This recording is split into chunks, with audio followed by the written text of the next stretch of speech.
Mobility describes your ability to move in the space around you.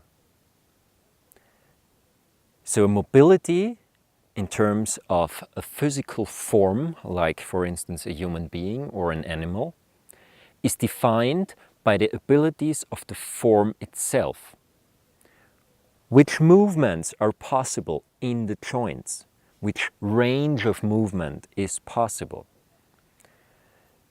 Do you just move your arms in front of your body, or are you able to move your arms to the rear as well? Are you able to actually hold your hands behind your back? All those things are aspects of mobility. There it's not that much about one specific movement. It's just about the question, are you able to actually use all your joints in the whole range they are built for? Obviously, at that point, mobility also has to do with flexibility of muscles, with the structure of your connective tissue, your fascia.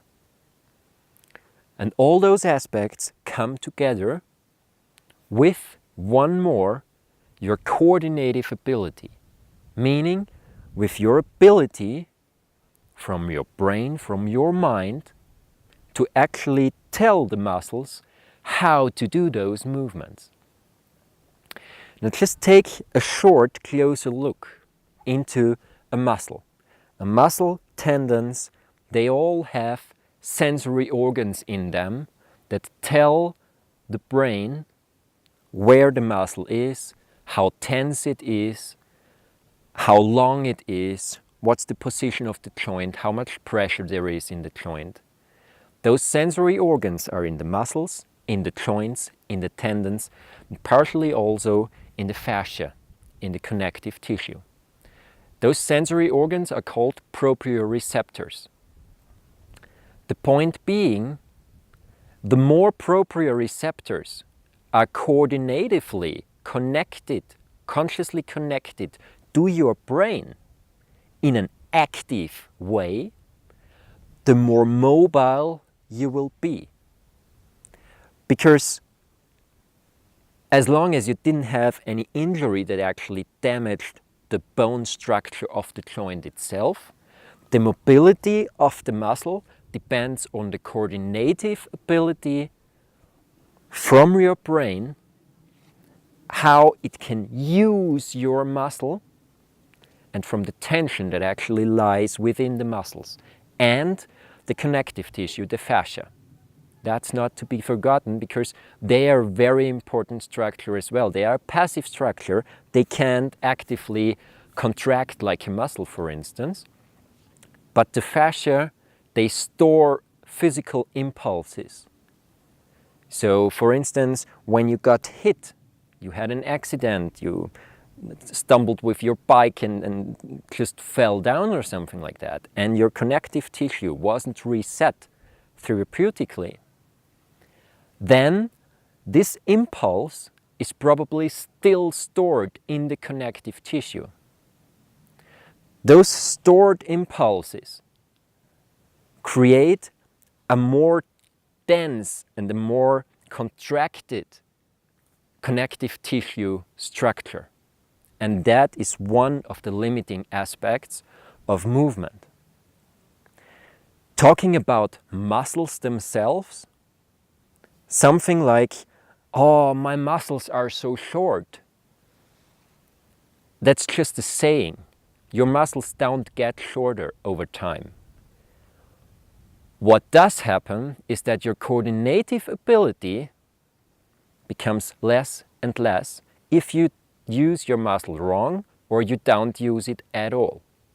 And your emotions and your mental aspects also influence your muscles.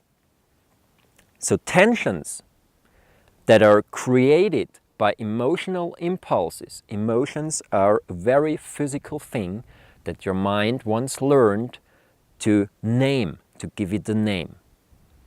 So, whenever an emotional reaction is then covered by a mental decision, and you don't act on that emotion physically as well, this creates tension inside your structures. If you can't find a channel where you can release this tension back out, then over time, the tension rises, and your muscles get seemingly shorter. They're not physically shorter actually, they're just more contracted. But they're only contracted because there is a mental or emotional program holding them tight. Once you get rid of that, and once you regain your coordinative ability to use the proprioceptors in all areas of your structure again, then your muscles will be as flexible as those of a baby. When you don't use a specific part of your body in its whole range, the body learns that, and over time realizes, why put any energy there? Why try to maintain the ability if it's never used? So if you want this ability back, you have to start using it. And that's what mobility is all about. Mobility is about giving your brain impulses that tell it you do want the whole mobility your physical form was originally built for. This, as mentioned in the previous video, will give you a lot of benefit in all areas of your health, emotional, mental, and physical, no matter if you are a sportsman or just someone who wants to feel better.